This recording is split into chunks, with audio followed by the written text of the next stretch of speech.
to Finding Calm in the Chaos. I am Denise Sith, and this is my podcast.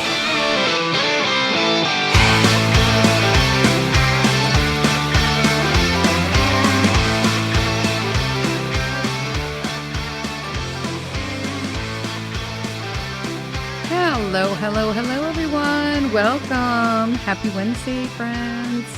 It's another edition of Finding Calm in the Chaos. I'm Denise, and today we're talking about it's a real thing. We talked about this. Actually, it is the most listened to episode I've ever recorded, but I did a one on mommy burnout. And I recently saw something funny, but not funny, because it was a woman who was in the car, and I do not condone this in any way, shape, or form. I will say she was sitting in the car. It doesn't appear like she was driving the car, but I don't condone. It actually made me quite sad. I know everybody was laughing kind of at it, but I didn't really think it was funny. And I'm like, ooh, this warrants another talking to. But she was in the car, and her kid was changing or doing something, like they appeared to be like maybe doing sports or something. And he had asked, like, what are you doing? Are you drinking? Are you pouring stuff into your drink? And she's like, yeah, I am. Like, what do you want? And apparently they had exchanged some words earlier, and the mom is completely stressed out. And she's just like, you guys expect me to do this and do that and do this, and these are things that just happen in your life every day and in the lives of everybody in our house, but I'm the one that makes those things happen. And how many more directions can you guys pull me? And I'm just like, this is what gets me to the afternoon. And I just thought, oh boy, like, holy cow. And right now, mommy burnout has a name. It's called depleted mother syndrome.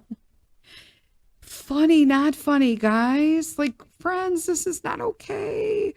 It is literally the feeling of mental, emotional, and physical exhaustion, depersonalization, and a lack of fulfillment caused by intense, basically, family, house, child, pet, husband demands. Okay? Because this is interesting. Think about this. In today's society, if a man goes to work and a woman stays home, there is a expectation that the woman will handle everything at home. Everything. Even common household chores. So I say this because I do feel like there are some things like, so I'm a stay-at-home mom. Okay. Mr. Sith works. And so recently I have taken on more. Number one, it's because I've been feeling a little bit better. But number two, because I want to help decrease the load on him. Don't even ask me about how, if he appreciates it or what. Now we're not even going there. But for me, this is something I'm working on personally. So it really doesn't have any effect on what he thinks. But most people who have listened to this podcast or know me know I hate laundry. Like, I hate it.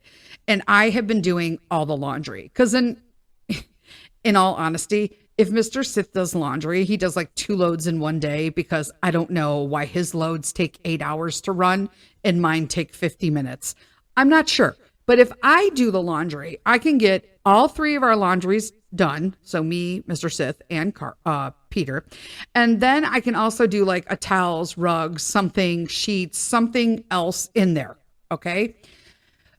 Not so much for him. So like yesterday I did all of my laundry, which I jammed into 2 loads, which I shouldn't have done, but I did. I jammed it into 2 loads. It was like 2 smaller loads, and I put them together. And then after I did it and I had them in the dryer, I regretted it. I was like, whatever.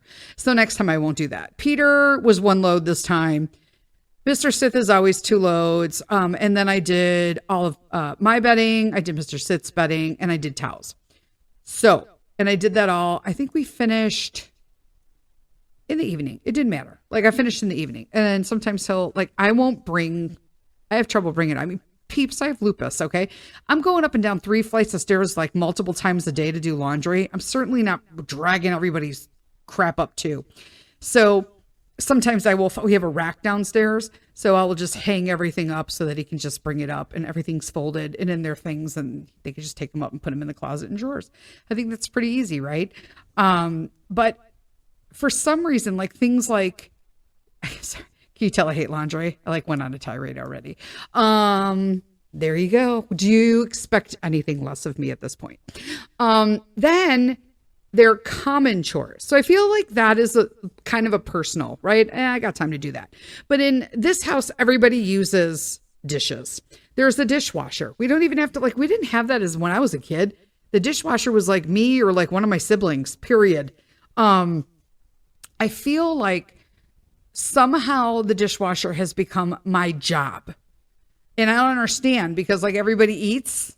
And if I'm responsible for like shopping for you and cooking it and making a plan and feeding you, like I can't even get the people in my house to put plates down on a plate. Like I'll literally be like, hey, like we're going to have dinner pretty soon. And everyone's like, and then I'm like, okay. And then I'll take 2 plates out and put them on the counter or 3 plates out. And I'll be like, all right, we're going to eat in 5 minutes. And then nothing. And then I'll take the paper towels off and then I'll take the silverware out and I'll put them on top of the paper towels. And I'll be like, all right, I'm serving everybody dishes now. And then I plate our food. So I'm very into food styling. I think it makes people want to eat their food more. And Peter eats very well. So I can't be all that wrong. So I will like food style everybody's plate, put it on the table. I always serve myself last. Most moms do. I insist on sitting down when I eat. I will be the last person to the table. Well, according to the timing reasons, but usually I'm the first person to actually finish eating. And then I have to clean up and beg everybody else to eat. It really is. I want to know why. And also, I don't know when, but I used to have a rule growing up that whoever cooked didn't clean. The chef doesn't clean. If somebody's cooking in your house for you, do the damn dishes. Put them in the dishwasher. That has stopped in my house. I don't know why. Or when they say they clean up. So does anybody else have a husband who they say they're going to clean a kitchen. And so they take 2 dishes and a cup off the table and they put it in the dishwasher, but they leave everything on the counters and on the stove dirty. Yeah. Just me. Oh, if I'm not alone, I'm sorry. Okay. Because that just drives me nuts. Anyway, mommy burnout is actually called depleted mother syndrome. And it's literally just too much stress and a lack of coping. Why can't we cope? I'll tell you why we can't cope. Because we don't have a moment to our freaking selves. Okay. Like a lot of moms can't even pee by themselves. Or they're hiding in the closets doing shit. I hear you. I hear you, mommies. I hear you. Okay. And while both moms and some dads can experience burnout, because there are some stay-at-home dads too, right? But they're a little, it is actually more common among women because the parenting responsibilities tend to fall disproportionately on moms. Okay. Now that's what I was getting to at the beginning of this tirade. That I may be a stay-at-home mom and Mr. Sith might work, and somehow extra duties have fallen on me that I'm okay with. In situations when both parents, man and woman, or whatever you do, whatever you do, you booze, when they both work outside full time, somehow this is still disproportionately falling on moms. So you could do all of the shit in the house, but somehow when your husband comes home, he needs to chill out and relax. But mom is responsible for then all of a sudden dropping her day's work and anything that she might still have going on from work and cook a meal, take care of all the kids, residual homework, things that are going on, the pets, whatever. And it's like, it just never stops. People wonder why it's so bad. And so there are women, what the stuff that they're reporting is really, really bad. Like the symptoms, right? Extreme feelings of like physical and mental exhaustion, detachment from partners, children, their family, and sometimes even their friends at some point, having actual mom guilt, right? About behaviors, feelings, thoughts. So we're overstressed, everyone's ignoring us, and we actually feel guilty that we feel ignored. Please help me here. Like, seriously, these are the things, right? Feeling emotionally drained. I know everybody feels that, right? Inability to ask for support from loved ones because, you could have asked multiple times and yet they're not there. Yeah, I know. Okay.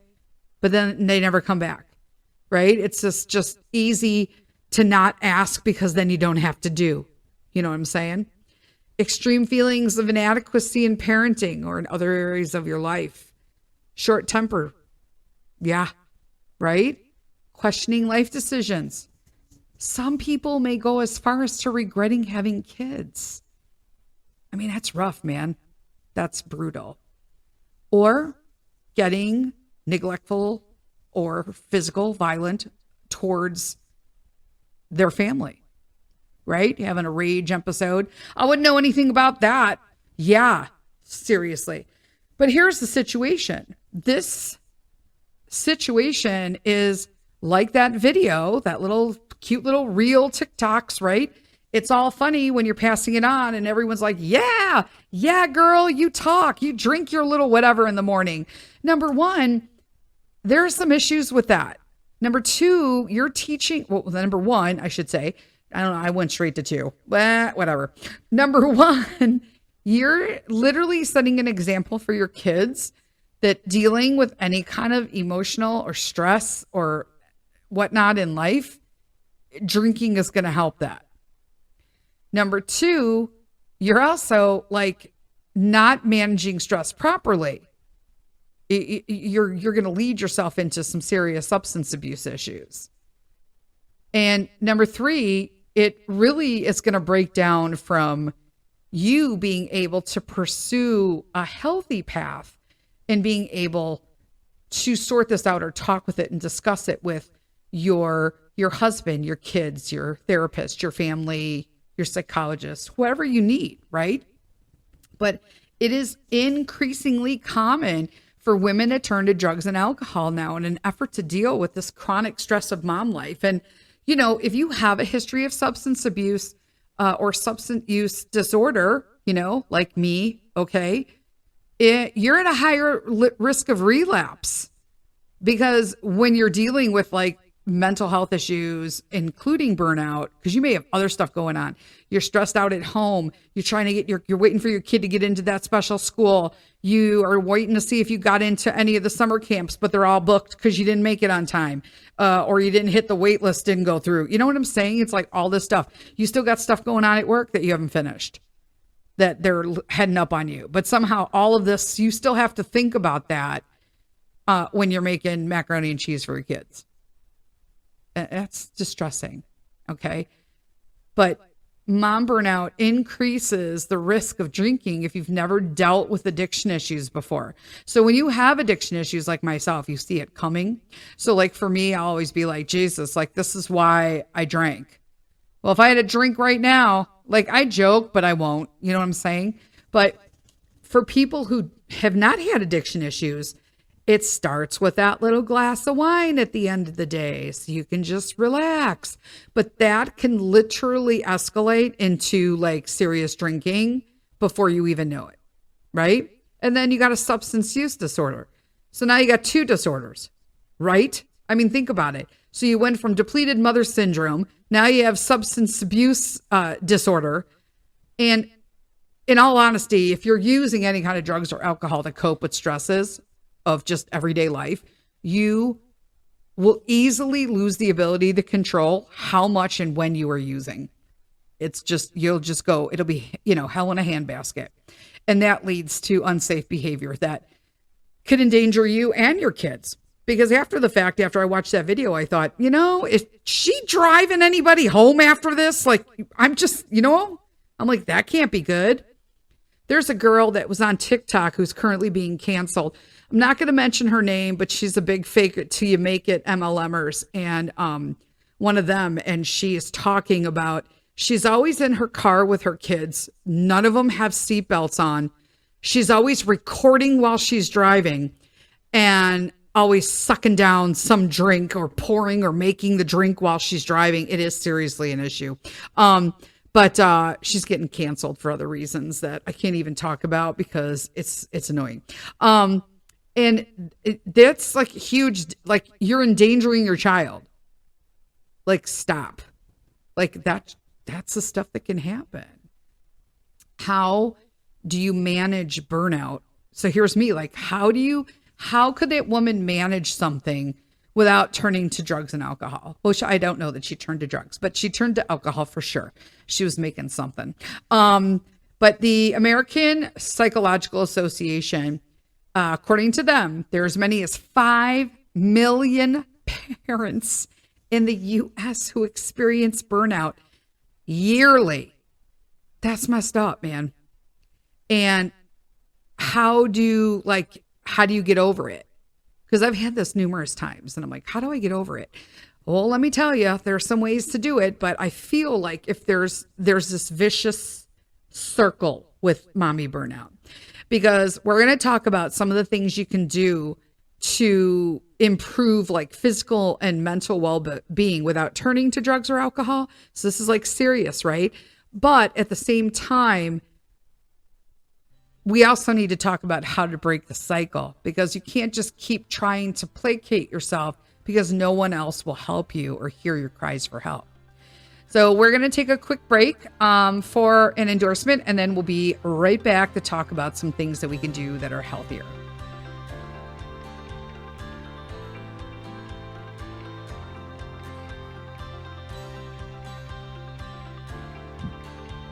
Hey friends, I want to talk to you a little today about our sponsor, which is Pet Matrix. Pet Matrix is a premium canine supplement company, and I chose this company straight off the bat for Buster and Chica. Chica is a 15-year-old Shiba Inu, and Buster is a growing large breed Newfoundland, currently at 17 months. Every ingredient that Pet Matrix chooses has a targeted benefit for your dog. Their supplements deliver natural active ingredients through a revolutionary process that they call cell matrix delivery. By applying science and including bioactive peptides in their human-grade all-natural recipes, they're able to target a dog's specific needs, plus provide the benefit nature intended. Now, I use the Think for Chica and Buster. It is a cognitive and neural support supplement. I use the Protect for Buster as well, and that is an immune and gut support. And then I also use the Move for both of them, Chica being older and Buster with growing large bones, an anti-inflammatory and mobility support supplement. If you want to check out Pet Matrix, you can check them out at petmatrix.com. That's PETMATRX.com. And you can use Buster Sith at promo for 20% off. Again, that's Buster, BUSTER, Sith, SITH, no spaces, and get 20% off your order.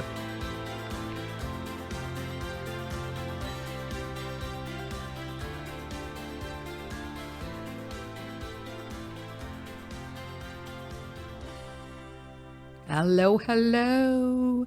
We're back, friends. Part 2 of how to deal with mommy burnout. Also now professionally named depleted mother syndrome. Yeah, because it's not bad enough. Now we need a professional name and a diagnosis. So here are some things that we can do. There's some issues. Remember, we need to be able to break this leaning for dependency to help self-soothe. But there are healthy ways that you can do this without leading to alcohol or drugs. And one of that is the big one that we all know, but we never do, and that's take time for self-care. This is something that moms struggle with. We keep hearing, you can't pour from an empty cup. Yeah, well, I don't have any clean cups because they're all fucking dirty. Sorry, I said it. No endorsement is mine, so I don't have to worry about the sponsors.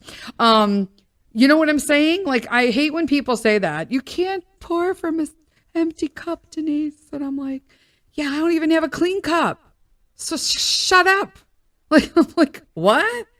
But if you don't take care of yourself, how can you take care of something else? How can you be responsible for other people's lives if we can't even do stuff? I mean, I'll be honest with you. I sleep like 3-4 hours a night now again.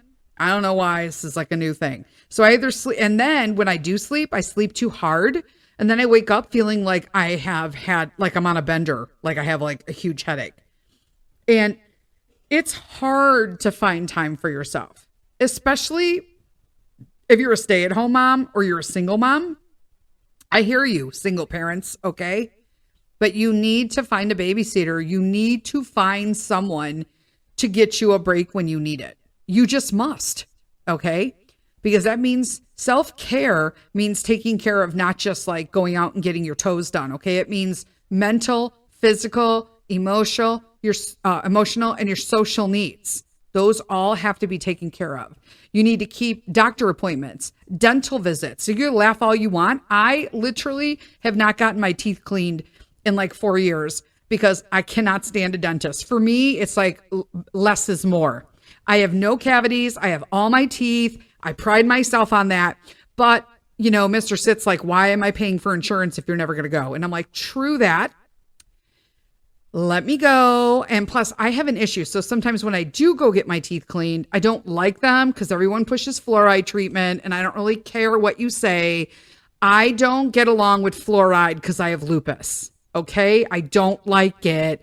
And if you look up the history of fluoride, then you can come talk to me. But don't tell me like, hey, there's nothing wrong with fluoride. They recommend fluoride. But it's been, okay, well, you look up where fluoride came from.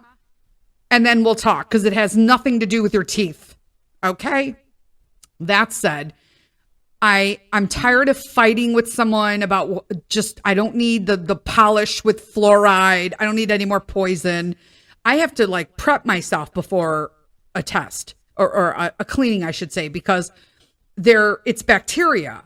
I'm leaned back in a chair. And although they are like close and you're like, you know, close, you know, I still can feel that bacteria going down the back of my throat. And when you have autoimmune disease, that could mean a sickness for the next week.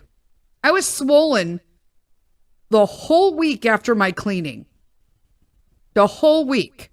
Now, I really did like them. I thought they were super gentle. And then they won me over at the end when she asked me, did you want fluoride or no fluoride? And I'm like, wait, what? I have a choice here? And then I was all in. I'm like, no fluoride. She was like, oh, okay, then you're done. And I'm like, wait, what? No fighting, no whatever. She was super gentle.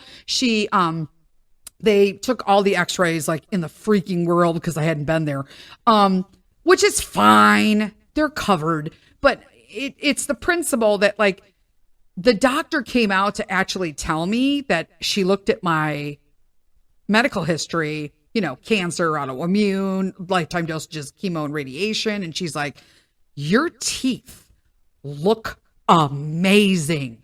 They're healthy. You got great roots. You've got great teeth. You've got no cavities. And I was just like, whoop, whoop. That for me, right? That's what happens when you brush your teeth and you floss like they tell you to.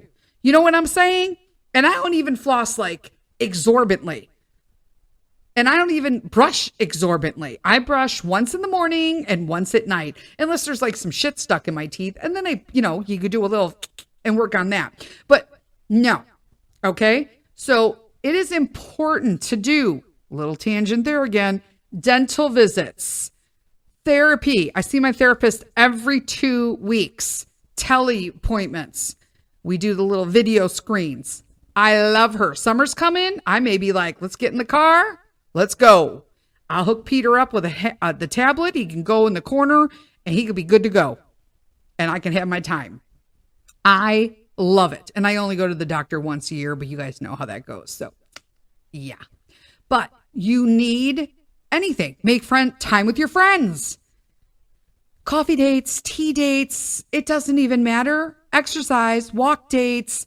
Just be by yourself.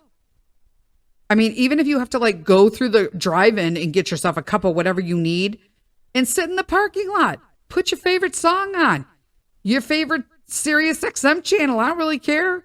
Sing at the top of your lungs. Chillax. That's what you need to do. This is what I need to do. Prioritize sleep. Listen, I really do. But in all honesty, I think I suffer from two different things. So this can seem prioritizing sleep. I'm going to be honest. I understand this can be almost impossible for a mom who's got like a new baby. I get it, right? Because you're waking up multiple times a night. You have young children. I get that, right? Peter's always been a good sleeper, so I have no issues with this. Even when he was a baby, he got up to eat, he went back to bed. And I didn't hold him. We didn't co-sleep. And then if you do that, you do you, boo. But then later on, you got to figure out how to get your kid back in a bed. My kid sleeps. He goes to bed 8:30, 9 o'clock. There are some days he stays up later because we have something going on, or it's a Friday and he wants to finish watching a movie. That's fine. But he goes to bed 8:30, 9 o'clock the latest. And when he hits that bed, he is out like a light. And then he wakes up again now between 7 and 8 o'clock. And we have to even work on that because come fall, when he's going to like school, he got to get up earlier because we got to be in the car. So never had issues with this. But sleep is super important, not only to just kids, but to adults.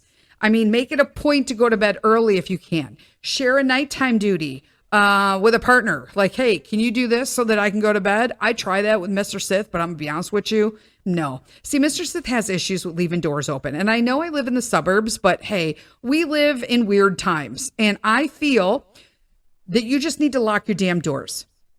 If I had $1 every time somebody in our neighbor's app, from the Ring stuff, somebody stole the car out of my driveway. How'd they get in it? They didn't hear anything? No, I left the keys in it. Wait, what? Yeah, don't leave your keys in your damn car, people. It's 2024. You should have stopped that shit when we had push buttons.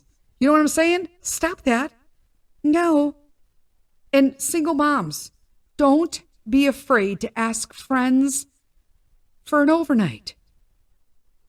You got a best girl? You got somebody your kid likes? Hey, you want to sleep by auntie, whatever? Make it a fun thing, even if it's a late thing. You don't want to trust your kid overnight? I get that. But something to give yourself a point, a break, a point where you can just stop, right? But you need to have like just some time. Now, I will put this out here because this is my issue. Because I am running around all day and never having a moment to myself. And I did have my son bring up the other day, well, mommy, you crochet. Okay. Yeah. However, also while I'm crocheting, I usually have dinner cooking, laundry going, dogs in and out, all while I'm trying to crochet and count one row, which I usually then at night when everybody goes to bed, and I should be in bed so I can sleep better.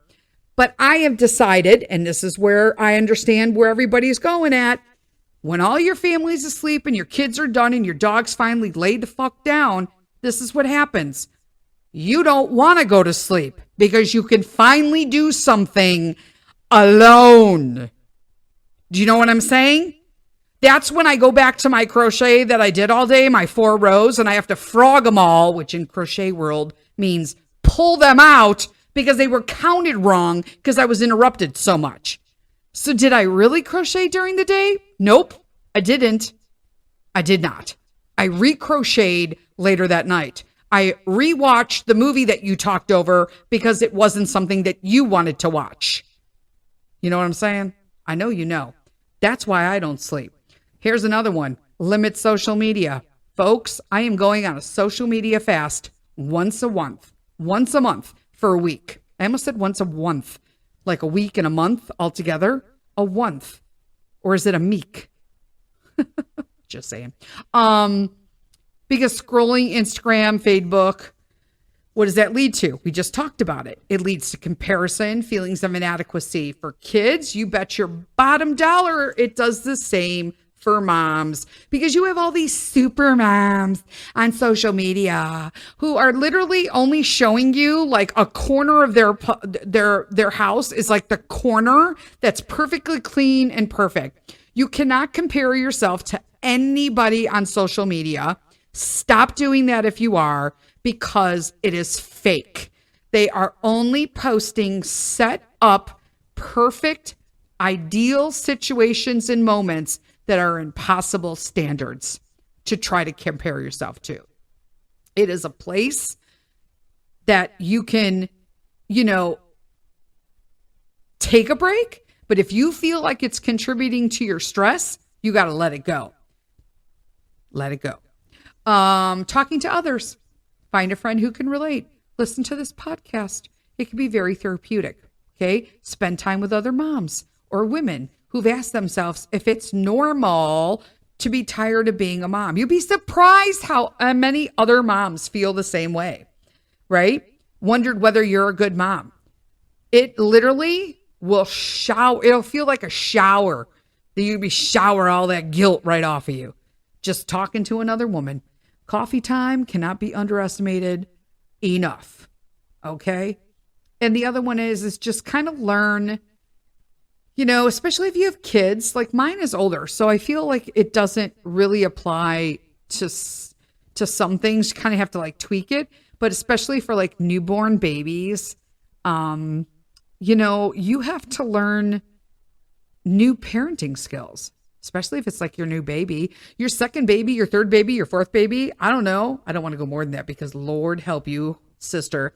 As your children grow or you have more, you're going to evolve, right, into your parenting skills. Your first baby might not be like your third baby, right?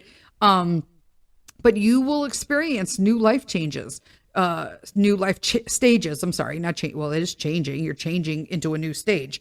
But like Peter's getting into this, I'm still like, I know he's going to walk into like third, fourth grade. Everything's going to change, but he's still to me in that make-believe, wonderful, world, where he's kind of torn between fantasy and reality. And I love seeing him in it. Sometimes it's super annoying because like when you're trying to get ready in the morning and he's like, pretend like I'm a baby dragon and you're a mom. I'm like, can you brush your teeth? And then, so like you have to hatch me first. And so rub my head on this blanket, brush your teeth. And then after you hatch me, then I'm like, can you brush your teeth? Brush your teeth. And that's going to hatch you. Like, I don't know like what to say. This is like every morning with Pete. But just those are it. Read a book, right? Take a class. Again, listen to a podcast. Listen to my podcast. I make you laugh, cry, hopefully feel better. I feel like y'all are my friends, right? Or see a therapist. Learn some techniques to stay calm when you're pushed to your limits, right? But there is no shame in the game of being a mom and you lose your poop. There's no shame in that game. You're human. But if you are concerned, here's my little disclaimer, okay? If you are concerned that you are mommy burnout and you're in deep and you think you might be leaning to substances to help you and you see that that's increasing, too many, White Claws, too many, do people still drink those? I don't know. Too many, glasses of wine at the end of the day. Listen, contact somebody. Talk to somebody because there's tons of treatment programs available, tons of self-help groups, and therapy can also help. And that's what we got for today. All right, my friends, you have an amazing Wednesday, and I'll talk to you Saturday at our next coffee talk. Bye. Lead with kindness.